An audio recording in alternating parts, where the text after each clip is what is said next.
Good evening. कैसे हैं आप सब? उम्मीद करता हूँ बहुत अच्छे होंगे। एंड आज की क्लास एक्चुअली थोड़ा सा डिले हो गई। उसका रीज़न ये था कि आज सुबह से यहाँ इलेक्ट्रिसिटी ब्रेकडाउन था। मीन्स कि मॉर्निंग से ही आज यहाँ पर इलेक्ट्रिसिटी नहीं थी और अभी 7 बजे आई है। तो मैंने सोचा कि क्लास ना होने से बेहतर है थोड़ा बहुत क्लास हो जाए। सो आज की क्लास थोड़ा सा छोटी होगी, जिसमें हम लोग केवल एक ही टॉपिक डिस्कस करेंगे, एलिग्री, जो कि पिछली क्लास में छूटा हुआ था। और दूसरी एक चीज़ इसमें ध्यान रखिएगा कि एलिग्री ही इसलिए डिस्कस करेंगे क्योंकि इसके बाद हम लोग नियो क्लासिसिज्म स्टार्ट करने वाले थे। तो आज मुझे पता चला, एक स्टूडेंट ने बताया कि अभी रेफॉर्मेशन नहीं पढ़ाया है। ठीक है, तो रेनाशा हुआ था, मुझे याद था कि रेफॉर्मेशन भी हो गया है, कोई बात नहीं। तो नियो क्लासिसिज्म आज हम कंटिन्यू करने वाले थे एलिग्री के साथ में। तो आज नहीं कंटिन्यू करेंगे, कल से हम लोग यूनिट 1 स्टार्ट करेंगे, जिसमें रेनासा से रेफॉर्मेशन से कंटिन्यू करेंगे। रेनासा हम लोग कर चुके हैं, रिफॉर्मेशन से आगे कंटिन्यू करेंगे। पहले रिफॉर्मेशन करेंगे, देयर आफ्टर नियो क्लासिसिज्म पर कंटिन्यू करेंगे। ठीक है, तो उम्मीद करता हूँ कि आप लोगों को चीज़ें समझ में आएंगी। एलिग्री डिस्कस करना है, बहुत छोटा सा टॉपिक है। एलिग्री के विषय में इससे पहले भी जब हम लोग बातचीत करते थे, पढ़ते थे, अन्य टॉपिक्स को पढ़ते समय जो है डिस्कशन इस पर और भी हुए थे। एलिग्री से आप लोग थोड़ा सा परिचित है, ठीक है, चाहे जॉन ड्राइडन को पढ़ते समय हम लोगों ने डिस्कशन किया हो या जब हिस्टोरिकल बैकग्राउंड्स डिस्कस कर रहे थे उस समय डिस्कस किया हो। तो अलग अलग समय पर एलिग्री वर्ड से आप लोग एटलीस्ट परिचित हैं। ठीक है, ऐसी मुझे उम्मीद है। तो एलिग्री क्या होता है उस पर चर्चा करेंगे और आज की क्लास को केवल एलिग्री पढ़ करके हम लोग समाप्त करेंगे।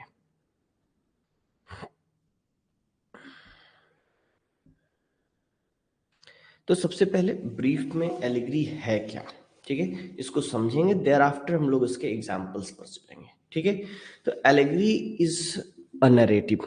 ठीक है, एलिग्री क्या है? वो एक नैरेटिव है, दोनों ही फॉर्म में हो सकती है, वेदर इन प्रोज और पोएट्री।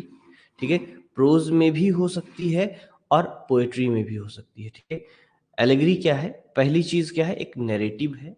ठीक है, सेकेंड थिंग, ये प्रोज में भी हो सकती है एंड पोएट्री में भी हो सकती है, in which the agents and actions and sometimes the setting as well are contrived by the author to make coherent sense on the literal or primary level of signification, and at the same time they communicate a second correlated order of signification. मतलब सीधा सीधा है कि ये जो narrative होता है उसमें एक साथ दो मीनिंग निकलती है। Means there must be one meaning that is surface meaning और literal meaning, and the other will be secondary signification और secondary meaning that is allegorical meaning. ठीक है, तो जो नैरेटिव होगा इसमें उसमें दो मीनिंग निकलेंगी। ठीक है, तो एक बात हो गई कि ये एलिगरी है जिसमें दो मीनिंग हुई। अब थोड़ा सा इसके ओरिजिन पर बात कर लें। ओरिजिन को आप अगर समझेंगे, इसका ओरिजिन कहाँ से है? इसका जो ओरिजिन आता है वो ग्रीक लैंग्वेज से आता है और वहां पर एक टर्म है एलिगोरिया। ठीक है, टर्म है एलिगोरिया, और एलिगोरिया का जो मीनिंग होता है वो होता है स्पीकिंग अदरवाइज। स्पीकिंग अदरवाइज का मीन्स है कि चीज को एज इट इज सीधे सीधे ना कहना, बल्कि एक राउंड अबाउट वे में जाकर के कहना, यानी कि दूसरे तरीके से कहना। राउंड अबाउट वे कहना तो एक सर्कमलोक्यूशन हो जाएगा, बल्कि ये समझिए कि इन अनदर वे, दूसरे तरीके से उसी बात को कहते हैं। यहाँ पर दूसरा तरीका क्या है? दूसरा तरीका is allegorical way. Allegorical way क्या है? That is the narrative have two significations. ठीक है, एक एग्जांपल के जरिए समझते हैं। एग्जांपल सिंपल सा लेते हैं। ठीक है, एक वर्क का नाम आपने सुना होगा, the pilgrims progress. The pilgrims progress.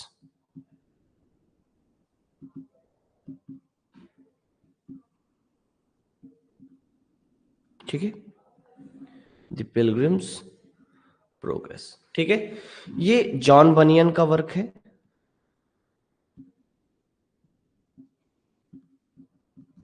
John बनियन, ठीक है, 17th सेंचुरी के राइटर हैं, क्रिश्चियन राइटर और प्योरिटन राइटर इनको कहा जाता है। तो जॉन बनियन का एक बहुत फेमस एलिगरी है जिसको कहा जाता है पिलग्रिम्स प्रोग्रेस। इसे जो है एक क्रिश्चियन एलिगरी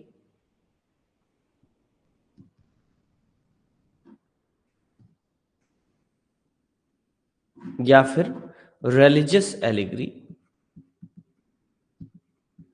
रिलीजियस एलिगरी कहते हैं। क्यों कहते हैं क्रिश्चियन एलिगरी या फिर रिलीजियस एलिगरी, इस पर चर्चा अभी बाद में करेंगे। चर्चा करने से पहले ही आपको इसकी कहानी समझ करके समझ में आ जाएगी। ये जो कहानी है इसमें एक जो मेजर कैरेक्टर है, प्रोटैगनिस्ट है, क्योंकि ये नैरेटिव है, जो एलिगरी होगा वो नैरेटिव होगा, तो उस कहानी में एक प्रोटैगनिस्ट होगा। प्रोटैगनिस्ट,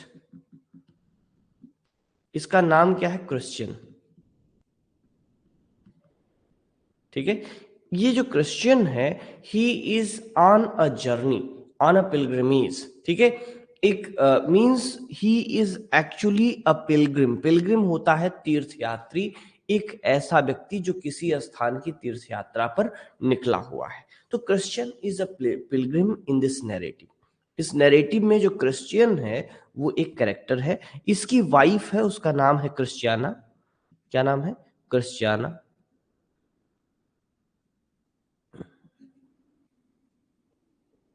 ये गलत लिख दिया भाई।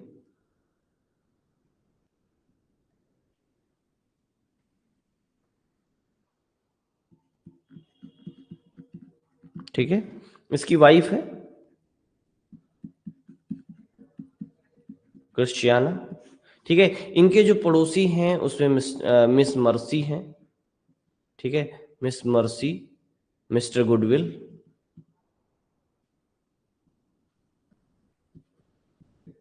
ठीक है, मिस्टर गुडविल हैं। और ऐसे ही इसी टाइप के और भी कैरेक्टर्स हैं, सारे कैरेक्टर्स मुझे याद नहीं आ रहे हैं, तो इतने से भी आपका काम चल जाएगा। ठीक है, तो अब यहाँ देखिए क्रिश्चियन, एक तो हमने कहा कि कैरेक्टर है तो उसका नाम हो गया। दूसरा एक ये तो सरफेस लेवल हुआ कि नाम हो गया प्रोटैगनिस्ट का। और जब आप सरफेस लेवल से सेकेंडरी मीनिंग पर या एलिगोरिकल मीनिंग की बात करें, then Christian is actually the whole Christians of the world, whole Christianity, every person who follows the Christian religion. And Christiana, being the wife of Christian, is actually the every lady, every woman who is wife of a person who follows Christian religion. ठीक है, कोई भी ऐसा व्यक्ति जो Christian religion, Christian धर्म को follow करता है, उसकी जो पत्नी है उसको क्रिश्चियाना रिप्रेजेंट करेगी। एंड क्रिश्चियन जो है वो किसी भी क्रिश्चियन को प्रेजेंट करेगा। And the journey of the Christian will describe और represent the journey of every Christian from this world to the world that will come after death, means to the world that is heaven. ठीक है, यानी कि यहां से स्वर्ग की यात्रा जो है वो किसी भी क्रिश्चियन की जैसी होगी, जो होगी उसी का एक तरीके का सिग्निफिकेशन है। अब यहाँ पर जो प्रोटैगनिस्ट है जिसको क्रिश्चियन कहा जा रहा है, वो जो है जिस सिटी में है वहां से वो चलेगा और वहां से जाएगा सेलेस्टियल सिटी। ठीक है, जिस वर्ड उसका नाम मुझे याद नहीं, शायद वर्डली सिटी ऐसे करके। ठीक है, और बीच में बहुत सारे प्लेसेस आते हैं। All the places signify the, just एक मिनट, गिव मी समय, गिव मी मिनट।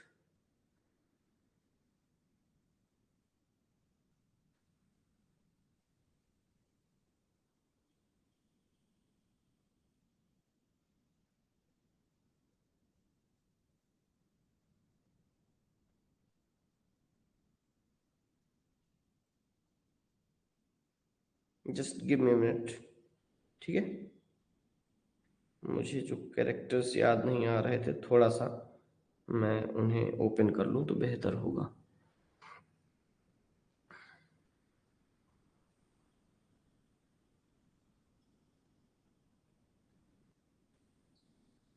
अच्छा, कैरेक्टर्स में देखिए जैसे क्रिश्चियन है, ठीक है, क्रिश्चियन था, क्रिश्चियन के बाद दूसरा कैरेक्टर है जो और जिसको आप, एक कैरेक्टर है हेल्प, ठीक है, और एक है मिस्टर वर्डली वाइजमैन, ठीक है, यही मैं लिखता जाता हूँ, एक एक कैरेक्टर है, और सारे कैरेक्टर, कुछ कैरेक्टर्स का नाम मैं लिखता हूँ यहाँ पर। एक है हेल्प, ठीक है, दूसरे कैरेक्टर है mister Worldly Wiseman, Worldly Wiseman, ठीक है, और कैरेक्टर में है एक मिस्टर गुडविल, मिस्टर गुडविल, ठीक है, और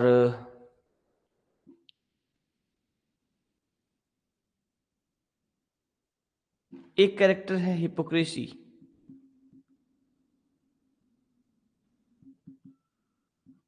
हिपोक्रेसी, एक है वाचफुल, ठीक है, एक कैरेक्टर है जो है जिसको कहते हैं पीटी, एक कैरेक्टर और है इसमें जिसका नाम है चैरिटी, ठीक है, और चैरिटी के बाद एक और कैरेक्टर है जिनका नाम है फेथफुल, ठीक है, फेथफुल के बाद इतने इनफ है, ठीक है, एक है टाकेटिव है, एनवी है, जेलसी है, ठीक है, होपफुल है, ठीक है, ये बहुत सारे कैरेक्टर हैं, और सारे कैरेक्टर्स जो हैं ये एलिगोरिकल कैरेक्टर्स है, किस तरीके से एलिगोरिकल कैरेक्टर्स हैं वो हम बताते हैं, ठीक है, पहले बस आप इन चीजों को नोट करते चलिए, देन हम समझाते हैं कि ये किस तरीके से एलिगोरिकल है। अब जरा प्लेसेस देखिएगा, प्लेसेस में, प्लेसेस, प्लेसेस में लिखिएगा, एक है पहला city of destruction, city of destruction, city of destruction, यहीं पर वो आदमी रहता है, कौन, जिसका नाम क्रिश्चियन है, जो प्रोटैगनिस्ट है, और यहां से वो जर्नी करता है, कहां की जर्नी उसको करनी है, उसे जर्नी करनी है द सेलेस्टियल सिटी, ठीक है, इसे जर्नी करनी है द सेलेस्टियल सिटी, ठीक है, सेलेस्टियल सिटी मींस यहां पर सेलेस्टियल सिटी जो किसको रिप्रेजेंट करेगा, ये रिप्रेजेंट करेगा हेवन को, और ये जो सिटी ऑफ डिस्ट्रक्शन है इस वर्ड को, इस संसार को रिप्रेजेंट करेगा, because this whole world is destroyable, ठीक है, ये प्लेस जो है डिस्ट्रक्शन का प्लेस है, डिस्ट्रक्शन का वर्ड है, डिस्ट्रक्शन का सिटी है, मतलब यहां पर जो कुछ भी है वो एक दिन डिस्ट्रॉय होना है, इसलिए ये क्या है, सिटी ऑफ डिस्ट्रक्शन, और सिटी ऑफ डिस्ट्रक्शन से सेलेस्टियल सिटी की एक यात्रा पर निकलता है क्रिश्चियन, और उसकी ये जो यात्रा है वो हर एक क्रिश्चियन की यात्रा को सिंबलाइज करती है, उसको रिप्रेजेंट करती है, ठीक है, इसमें दूसरा कुछ एक प्लेसेस का नाम लिखते हैं हम कुछ, ठीक है, sloth of despond,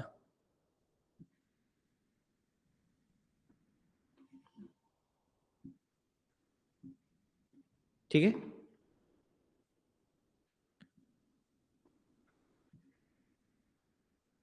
mount Sinai,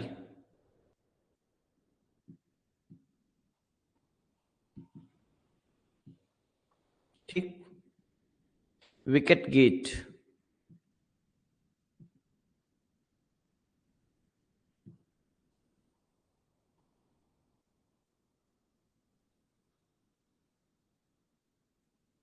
valley of humiliation,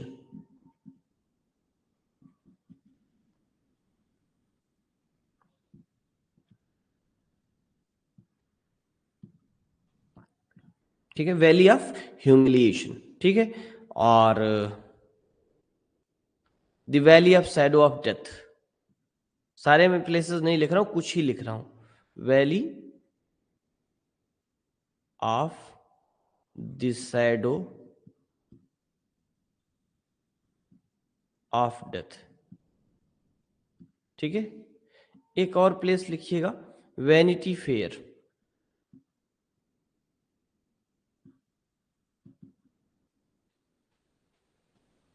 ठीक, river of God,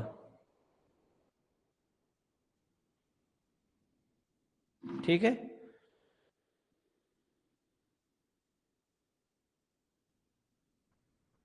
and river of death,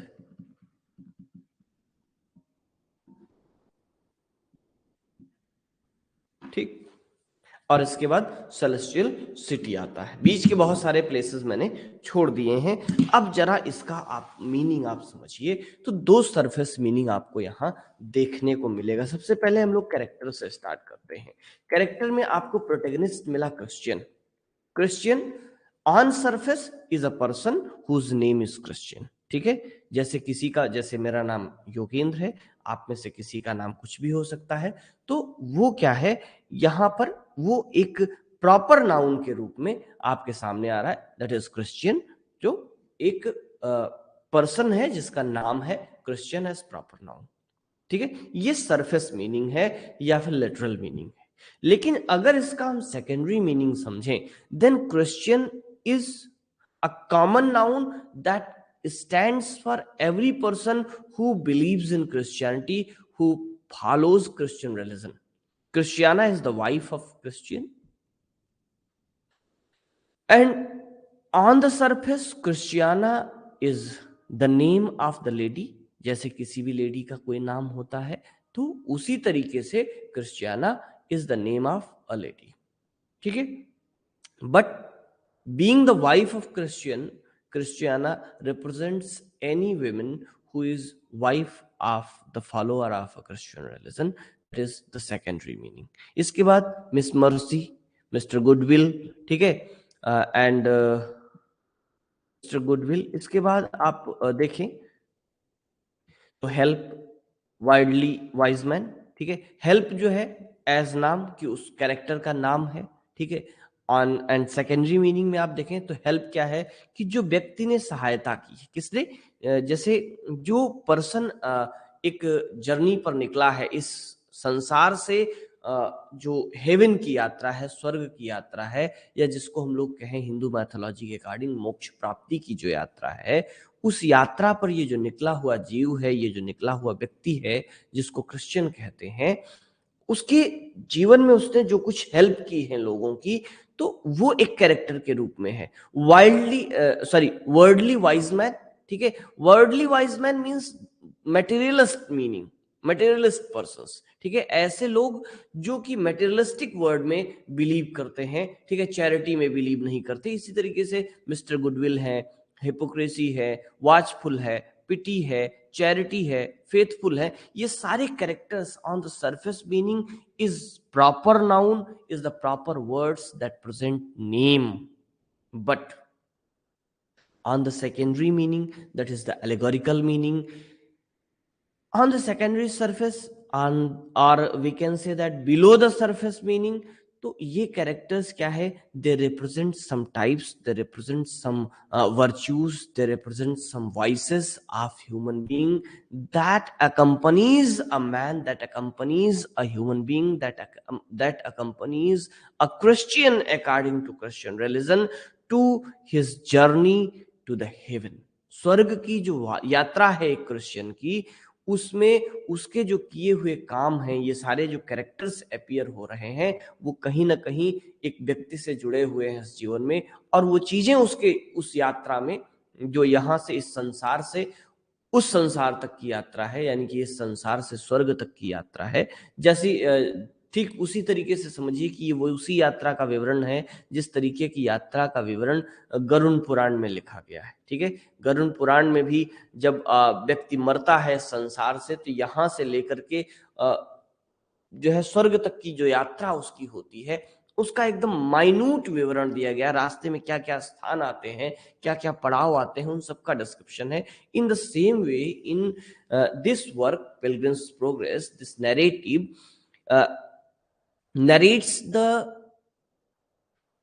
journey of a man, journey of a Christian from this world to the world of human. Sir Renaissance के बारे एक बार summary, ठीक है। Renaissance को एक बार summarise करके तब रिफॉर्मेशन पर चलेंगे। ठीक है, तो हम ये बात कर रहे थे कि इसमें जो भी कैरेक्टर्स अपीयर हो रहे हैं वो सारे के सारे कैरेक्टर्स एक सेकेंडरी मीनिंग भी देते हैं, और सेकेंडरी सरफेस पर ये सारे कैरेक्टर्स जो है वो प्रॉपर नाउन से बदल करके कॉमन वर्ड्स हो जाते हैं, और वो किसी वर्च्यू या किसी वाइस को रिप्रेजेंट करते हैं, means they becomes a type. ठीक है, तो एलिगरी में कुछ टाइप्स आते हैं, कुछ ऐसे कैरेक्टर्स होते हैं जो सेकेंडरी सरफेस मीनिंग देते हैं। ठीक है, तो एक तो लिटरल मीनिंग हुई, दूसरी सेकेंडरी मीनिंग हुई। तो ये दो मीनिंग्स जब होती हैं किसी नैरेटिव में, तो उस नैरेटिव को क्या कहा जाता है? एलिगरी कहा जाता है। इसी तरीके से ये दो मीनिंग किसी जो वर्क का सेटिंग हो सकता है, वर्क में जो प्लेसेस हैं उस सेटिंग की वजह से भी इस तरीके के डबल सिग्निफिकेशंस हो सकते हैं। ठीक है, ठीक उसी तरीके से समझिए, just like city of destruction. City of destruction eight surface meaning is actually name of city, maybe a name of city. All other places on the surface meaning can be just a name of a place, but on the secondary meaning, city of destruction represents this whole word due to the destructive quality of this word, because everything in this word that has taken birth, that is alive, that exists in this word will decay one day, sooner और letter. ठीक है, जो कुछ भी इस संसार में है, चाहे वो मनुष्य हो, चाहे वो कोई जीव हो, चाहे वो कोई वस्तु हो, वो एक दिन चाहे जल्दी या देर में कभी ना कभी उसको नष्ट होना है। That's why this word is a city of destruction, and the city of destruction in this work has secondary surface meaning, has secondary signification also. ठीक है, इसी तरीके से अदर जो प्लेसेस हैं, slough of despond, mount Sinai. Mount Sinai has very important place in Christianity. जब हम लोग कौन सा पोएम पढ़ रहे थे, कोई पोएम पढ़ रहे थे लास्ट ईयर, तो उसकी उसमें हम लोगों ने इसकी माउंट सिनाई की चर्चा की थी। ठीक है, कौन सी पोएम थी, पोएम मुझे नहीं याद आ रही है। ओड टू वेस्टविंड थी शायद, किसी एक पोएम में, हाँ, ओड टू वेस्टविंड में माउंट सिनाई की चर्चा हुई थी। ठीक है, Mount Sinai has very significant place in Christianity. इसी तरीके से wicket gate, valley of humiliation, valley of shadow of death, vanity fair, river of God, river of death, ये सारी वो चीजें हैं। जैसे आप जब हिंदू मैथोलॉजी के अकॉर्डिंग गरुड़ पुराण में पढ़ें या सुने कि किस तरीके से जो वो जीव यहाँ से निकलता है, तो किन किन स्थानों से होकर के जाता है, आपको उन स्थानों में से एक स्थान निश्चित रूप से याद होगा जिसको वैतरणी नदी कहते हैं।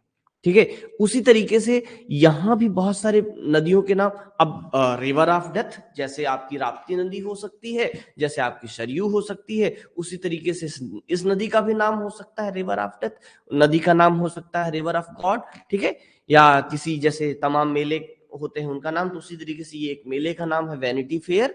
ठीक है, जैसे अदर सिटीज है उसी तरीके से ये सिटी ऑफ सेलेस्टियल सिटी हो सकती है, या सिटी ऑफ डिस्ट्रक्शन हो सकता है। At surface meaning these are simple places, simple narrative, but they have secondary meaning, and this secondary signification is actually an allegory. ठीक है, तो ये है जिसको आप कहते हैं एलिगरी। फिर से इसी डेफिनेशन को क्लियर करते हैं, दो बुक्स से, दो राइटर्स के अकॉर्डिंग दो डेफिनेशंस हमने आपको निकाल के दी है। पहली क्या कहते हैं? An allegory is a narrative where in whether in prose और वर्स। ठीक है, जो एलिगरी है वो एक नैरेटिव है, चाहे वो प्रोज में हो चाहे वो वर्स में हो, in which the agents and actions means elements of the narrative and sometimes the setting. ठीक है, यानी कि कैरेक्टर्स जो हैं और जो एक्शंस हैं वहां कैरेक्टर्स के, दोनों चीजें, कहानी और कैरेक्टर्स साथ में कह रहे हैं कि कभी sometimes the setting as well, कभी कभी सेटिंग भी क्या करती है, are contrived by the author to make coherent sense on the literal or primary level of signification, and the same time of to communicate a secondary correlated order of signification, मतलब इसमें जो narrative होता है उसको writer इस तरीके से उसको क्रिएट करता है, इस तरीके से राइटर उसको बनाता है कि वो जो स्टोरी है, उस स्टोरी के कैरेक्टर्स, उस स्टोरी के एक्शंस, कभी कभी उसकी जो सेटिंग है वो दो मीनिंग देते हैं। क्या कह रहे हैं कि that is surface meaning, literal meaning, ठीक है, that is primary level of signification, या फिर दूसरा और साथ ही साथ दूसरा मीनिंग भी होता है जिसको कम्युनिकेट करता है, जिसको सेकेंड मीनिंग कहते हैं, या फिर सेकेंडरी मीनिंग कहते हैं, या फिर सेकेंड लेवल ऑफ या कोरिलेटेड ऑर्डर ऑफ सिग्निफिकेशन भी कहा जाता है। तो दिस इज द एलिगरी, ऐसा नैरेटिव जिसमें ये दो मीनिंग्स निकले, ठीक है, वो क्या होगी, एलिगरी होगी। इसी तरीके से दूसरा जो हमने दे दिया, तो सबसे पहले टर्म कहां से आया, ठीक है, as a rule an allegory is a story in verse और प्रोज। वही बात कह रहे हैं कि ये एक वहां नैरेटिव कहा गया, यहाँ स्टोरी कहा जा रहा है, दोनों एक ही चीजें हैं, ठीक है, इन वर्स और प्रोज, चाहे वर्स में हो चाहे प्रोज में हो, ठीक है, विद अ डबल मीनिंग। उसमें क्या होना चाहिए, दो मीनिंग होना चाहिए, a primary or surface meaning, एक प्राइमरी मीनिंग होगी जिसको सरफेस मीनिंग भी कहेंगे, and a secondary or under the surface meaning, और साथ ही साथ एक सेकेंडरी मीनिंग होगी जिसको अंडर द सरफेस मीनिंग भी कहा जाएगा, ठीक है। This is the proper definition, shortest and best definition of allegory at all, ठीक है। तो ये एलिगरी की सिंपल और सरल डेफिनेशन हो गई, ठीक है। उम्मीद करता हूं कि एलिगरी क्या है समझ में आई होगी। अब मैंने बात की कि नैरेटिव होगा किसमें, प्रोज में भी हो सकता है, पोएट्री में भी हो सकता है। मैंने अभी आपको एग्जांपल दिया पिलग्रिम्स प्रोग्रेस का, तो आपके दिमाग में एक सवाल आ रहा हो कि whether Pilgrim's Progress is written in prose or poetry, means whether this pilgrim's progress, the narrative is written in prose or poetry, then pilgrim's progress is an example of prose narrative, prose allegory, ठीक है। अब आप कहेंगे तो भाई कोई poetic allegory बताइए, तो उसके भी एग्जांपल्स हैं, ठीक है। एक फेमस इपिक है जिसका नाम है the Faerie Queene, Edmund Spenser का वर्क है, नोट कर लीजिए, Edmund Spenser's Faerie Queene is also a religious allegory that is written in verse, ठीक है। तो वो एक इपिक है, फिर भी क्या है, एलिगरी है, ठीक है। और ये जो पिलग्रिम्स प्रोग्रेस है is actually one of the precursors of English novel. English novel के जो प्रिकर्सर्स हैं, यानी कि जहां से इंग्लिश नॉवल की शुरुआत मानी जाती है, जिनको इंग्लिश नॉवल का रूट माना जाएगा, उनमें से एक है। And this Pilgrim's Progress written by John Bunyan is actually have lot of characteristics of novel, is a prose narrative and is an allegory, एक allegory है, ठीक है। इसी के साथ साथ दूसरी बात है, और भी एग्जांपल समझिएगा। जॉन ड्राइडन का नाम आपने सुना होगा। जॉन ड्राइडन के दो वर्क्स, एक फेमस वर्क है मैकफ्लैकेनो, दूसरा वर्क है एब्सलॉम एंड अकिटोफेल, ठीक है। Absalom and Achitophel is actually a political allegory. Political allegory क्या हुई, means the narrative that describes political situation, political story in an allegorical manner.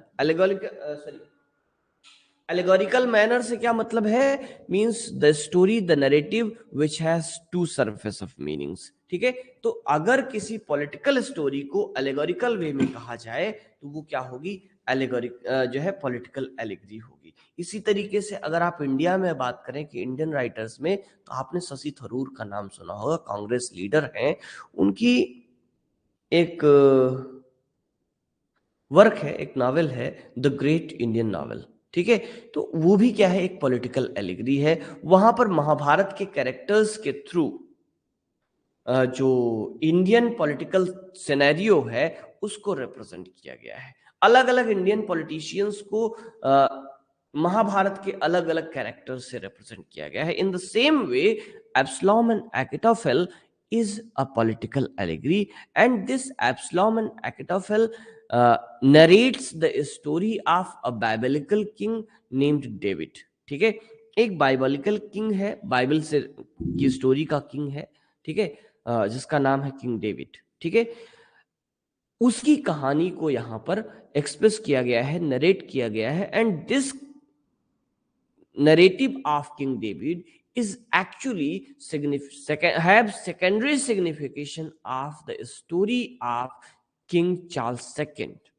ठीक है, तो चार्ल्स सेकेंड जो है उनकी स्टोरी, उनकी सेकेंडरी लेवल स्टोरी को किस कहानी के माध्यम से यहाँ रिप्रेजेंट किया गया, that is the story of king David. King David एक बाइबलिकल किंग है और उनकी कहानी यहाँ पर सुना करके राइटर ने, जो उस समय का पॉलिटिकल सिनेरियो चल रहा था, किंग चार्ल्स सेकेंड थे और उनके उत्तराधिकार को लेकर के जो एक लड़ाई चल रही थी, ठीक है, एक रेवेलियन था, ठीक, उनके जो कुछ इलेजिटिमेट सन्स थे उनके बीच में कौन जो है एक्चुअल उत्तराधिकारी होगा, इस बात को लेकर के जो विवाद था, एक रेवेलियन था, उस पूरी स्टोरी को किंग डेविड की स्टोरी के जरिए यहां पर एक्सप्रेस किया गया।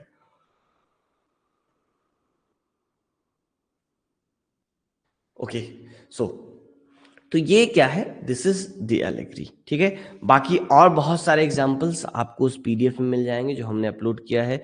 इन सारे टर्म के जो भी हमने पीडीएफ अपलोड किए हैं, मोस्ट ऑफ 2 बुक्स से हमने लिए हैं।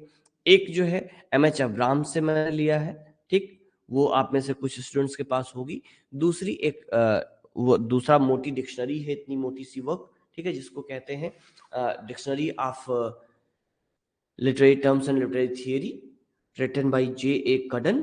वहां से उन दोनों बुक से मैंने निकाल करके आपको वो छोटे छोटे नोट्स दे दिए हैं, आप उन्हें पढ़िए। उम्मीद करता हूं चीजें समझ में आ जाएंगी और उन्हीं चीजों को, इन्हीं बातों को आप मिला करके अपने शब्दों में लिख सकते हैं, या फिर आप लिखते समय दोनों जो बुक्स का मटेरियल है उसकी भी हेल्प ले सकते हैं, वहां से सफिशियंट मटेरियल आप निकाल सकते हैं। ठीक है, जरूरी नहीं कि पूरी डिटेल आप यूज करें, आपको जो इंपॉर्टेंट लगता है, जो सबसे सुटेबल लगता है, जितना आपको याद हो सकता है उतने डिटेल का आप उपयोग करें। ठीक है, तो आज की क्लास में इतनी ही बातचीत होगी, क्योंकि समय भी लगभग 8 बजने को है और देर से स्टार्ट किए थे, देर से क्लास नहीं एंड कर सकते क्योंकि मुझे अभी जाना भी है। और सो हम लोग क्लास को यहीं पर एंड करेंगे और कल कंटिन्यू करेंगे यूनिट 1। और पहले रेनासा को समराइज कर देंगे, रिफॉर्मेशन पढ़ेंगे, देयर आफ्टर न्यू क्लासिसिज्म पर हम लोग कंटिन्यू करेंगे। ठीक है, और वेट करते हैं आपके किसी और मैसेज का, कोई सजेशन, कोई कुछ कहना चाहते हैं, कुछ पूछना चाहते हैं, आज की क्लास से कोई क्वेश्चन है, देन जस्ट आस्क। 2 मिनट का समय हम देते हैं, वेट करते हैं आपके किसी मैसेज का। अगर आपके पास किसी के पास कोई क्वेश्चन नहीं है, then just give me a sign to end the session. ठीक है, I am waiting for your response.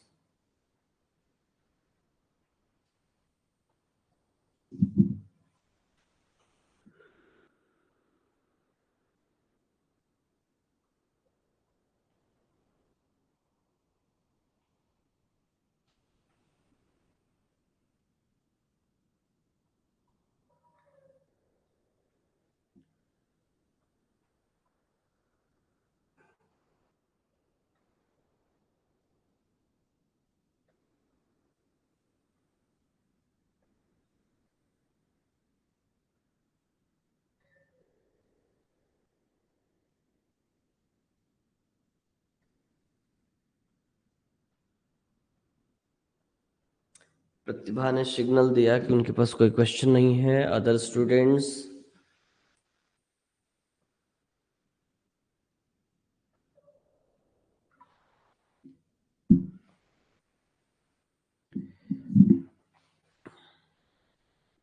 वैसे एक तरीका और भी है हमारे पास, मैं आपको एक ऑप्शन दे सकता हूं कि जैसे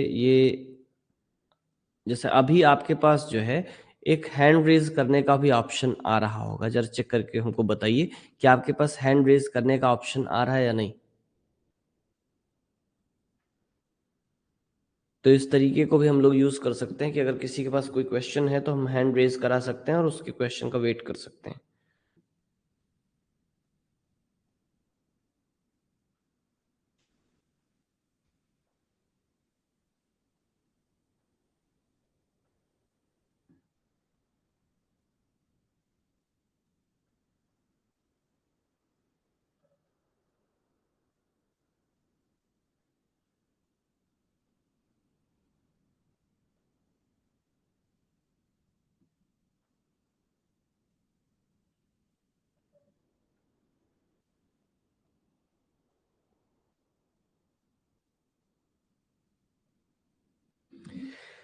ओके, हाँ ठीक है। तो कल से इस चीज को इसी शो कर रहा है, तो कल से हम लोग इसी जो है ऑप्शन का यूज करेंगे, ठीक है। तो हमको इतनी देर इंतजार नहीं करना पड़ेगा कि कोई क्वेश्चन पूछना चाह रहा है या नहीं। तो आप लोग जिसको क्वेश्चन पूछना होगा, आप हैंड रेज पर क्लिक कर देंगे तो हमारे पास मैसेज आ जाएगा कि हैंड रेज हो रहा है, ठीक है। आप में से किसी को क्वेश्चन पूछना, नहीं क्वेश्चन पूछना रहेगा, हम लोग सेशन को एंड कर लिया करें। चलते हैं, कल मिलेंगे समय से 7 बजे और कंटिन्यू करेंगे यूनिट 1। Thank you.